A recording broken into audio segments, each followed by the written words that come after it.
first here, Zedrun founder envisions user narrative-driven metaverse. Chris Laurent, the founder of popular digital horse racing game Zedrun, envisions a future where people will spend their free time developing their own unique narratives within the metaverse.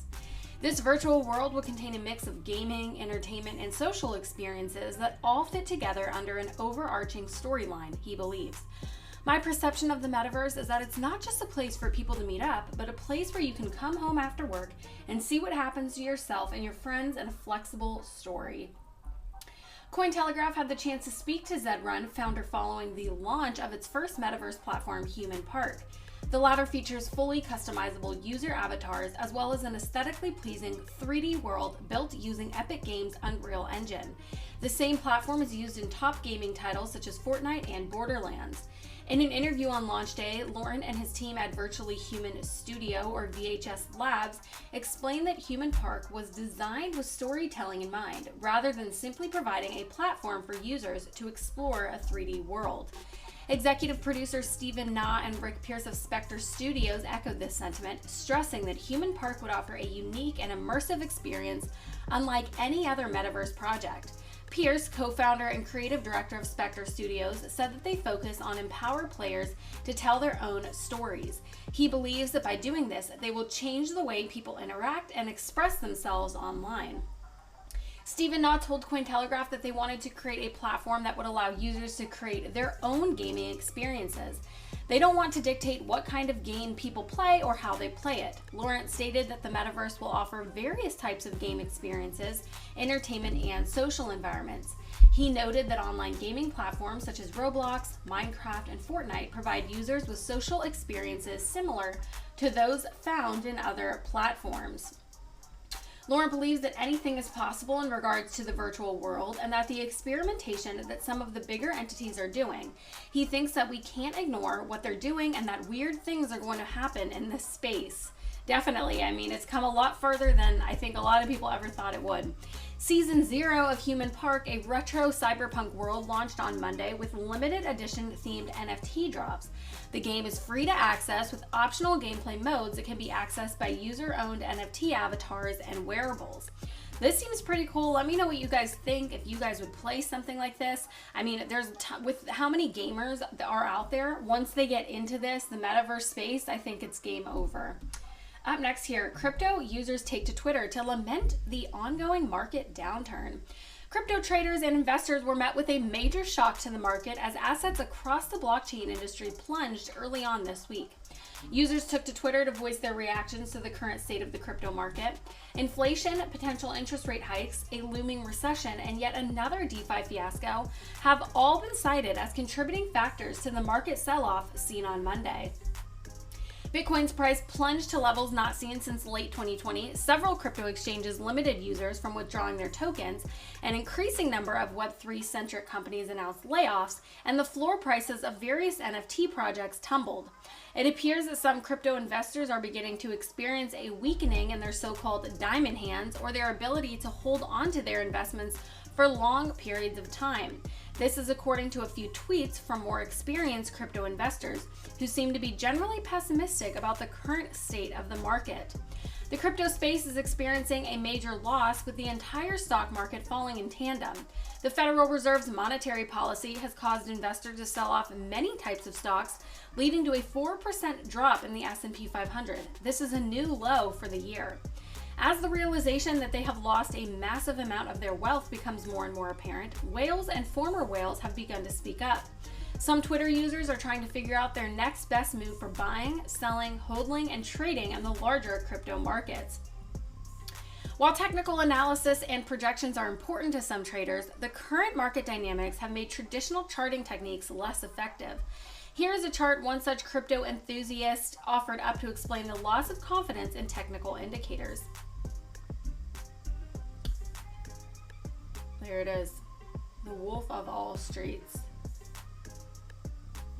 Here it is all over the place. Pretty much that's how it is. Up next here, this is really exciting project, or this exchange, Waves Exchange, is a decentralized crypto exchange that launched in June of 2017. It is a hybrid crypto asset exchange that allows users to transfer, trade, issue, and stake cryptos. The platform combines the security of decentralized systems with features and advantages of standard centralized exchanges. It is a DEX that combines order book and AMM to provide users with the best possible trading and LP experience in DeFi.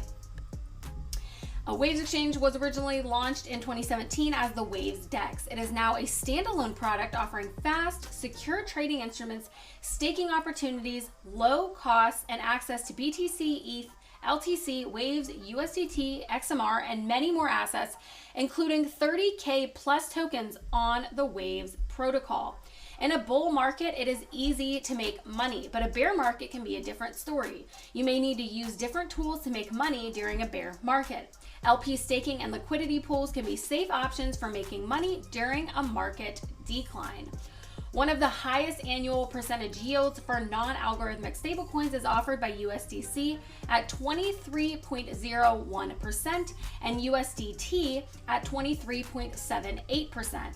However, staking USDN provides the highest percentage APY at up to 120% due to the liquidity pool at the market. This is the trading tab here. Here are the pools. The Waves ecosystem was attacked by one of the largest crypto whales, but it quickly recovered and boosted trust in the platform.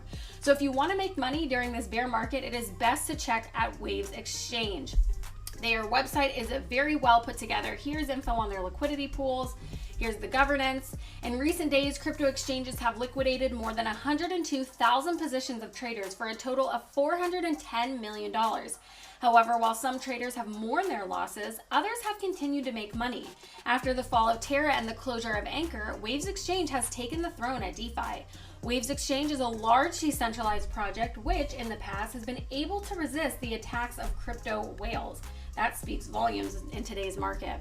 If you're looking to make some money in the crypto bear market, I highly recommend you to try staking your USDC or USDT on the Waves Exchange. With APYs of up to 90% on LP pools, you can earn some great returns even on your stablecoins. So what are you waiting for? Check out the link in the description to get started. As interest in passive income grows, so do Ponzi-style scams. Many platforms advertising themselves as passive income opportunities are nothing more than fraudulent schemes. Waves Exchange has been a reliable source of passive income since 2017, with no negative cases reported. If you're worried about inflation or the volatility of the crypto market, you can protect your funds by staking stablecoins on Waves Exchange. Staking USDC on Waves Exchange is a safe way to beat even the highest inflation rates. You can click here to download, depending on what type of browser that you utilize. Their website is awesome. Make sure to check it out, do your own research, see if Waves is something you want to stake your funds in. Up next here, Ripple Council slams SEC for trying to bulldoze and bankrupt crypto. Alderodi argues that the SEC is overstepping its bounds by going after cryptocurrency projects in the US. He claims that the agency is trying to stifle innovation in the name of expanding its own regulatory influence.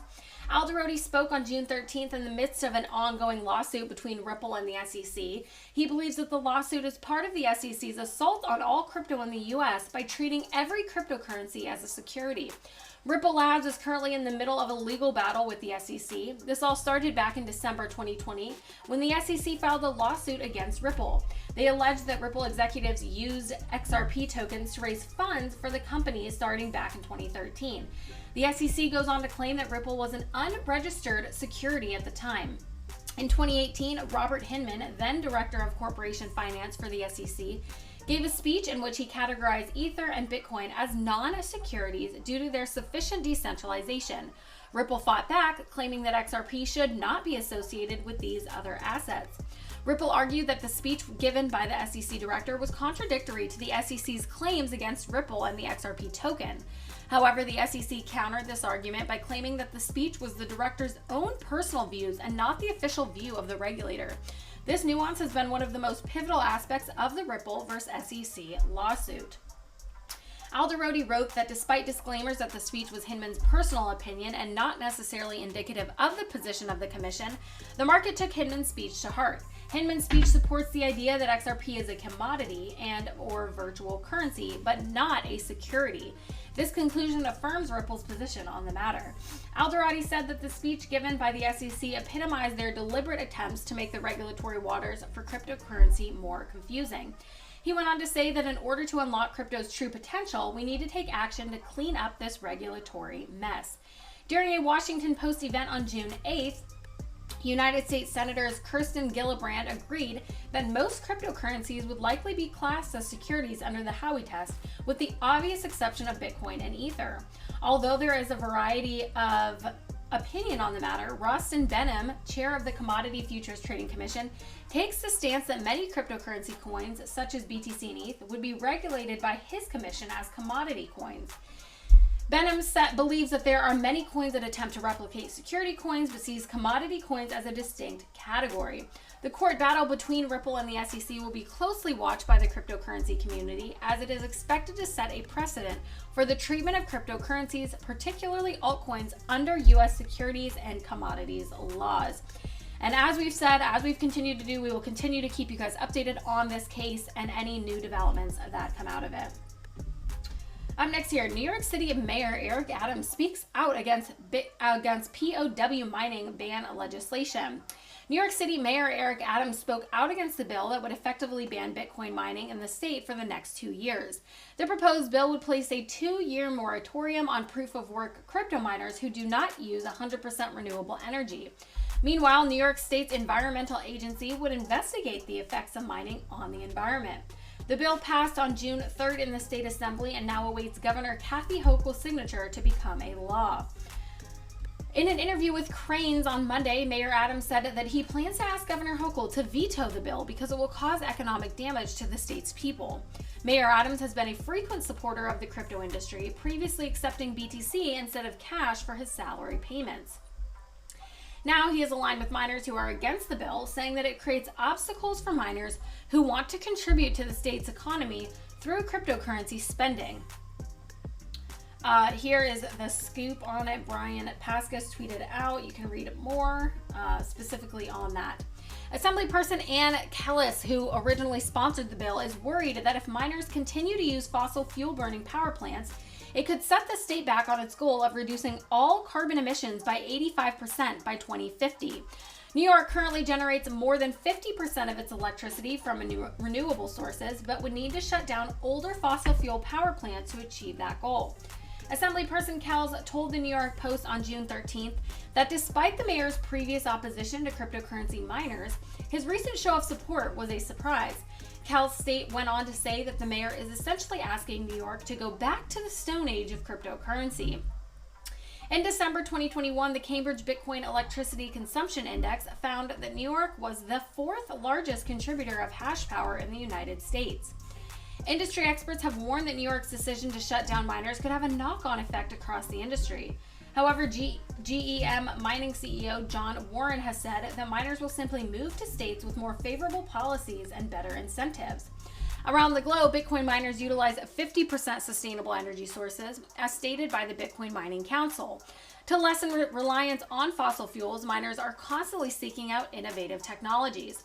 Mayor Adams proposed giving New York-based miners deadlines to cut emissions by certain dates rather than imposing bans. Give us a goal, not bans, he said. I think that is doable. Instead of uprooting someone's whole life, sorry, you can't do this anymore. Yeah, give them a goal. If they can't attain it, then move on. At least they know it's coming. So I think that's reasonable. Let me know your guys' thoughts on that. And last but not least here, Bitcoin has support at 23K, but analysts warn of a dire drop to 8K as global debt unwinds. Bitcoin's month-long price action came to an end on June 13th after a deep market sell-off pressed the cryptocurrency under the $29,000 support. The move took place as equities markets also sold off sharply, hitting their lowest levels of the year. The Bitcoin sell-off began on the evening of June 12th and continued into the early hours of June 13th when the price of BTC dipped to $22,592. Wrecked Capital, a market analyst and pseudonymous Twitter user, posted a chart illustrating that previous instances of bear market capitulation have seen a solid level of support at Bitcoin's 200-week moving average. Wrecked Capital suggested that BTC could see a macro double bottom at the 200-week moving average moving forward if the price action plays out in a similar fashion as it did in the last 2 cycles. Wrecked Capital analyst has said that Bitcoin is very close to forming its first macro bottom at the 200-week MA at around $23,000. The second macro bottom could form in about 2 years' time at a price point of around $41,000. Whale Maps data provides insight into where Bitcoin could potentially be headed if it continues to break below established support levels.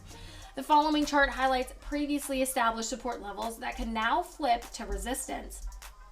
Francis Hunt, a market analyst at the Market Sniper, believes that the Bitcoin price could drop to as low as $8,000 before reaching a true bottom. Hunt said that the accumulation points would be $17,000 to $18,000 and that the $15,000 downturn would be pretty nasty.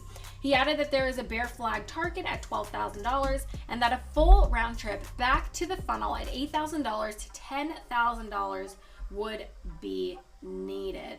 Here is a chart of that BTC USD one-day chart from Twitter. They marked a lot of this up. All these different levels. Yeah, so where do you guys think price is gonna go? This is crazy, continuing to drop. I hope not much lower, but only time will tell. Thank you guys so much for watching. Again, make sure to check out Waves Exchange. Make sure to like, subscribe, hit that notification bell, leave a comment on what you want to see in a future video, and we'll see you next time.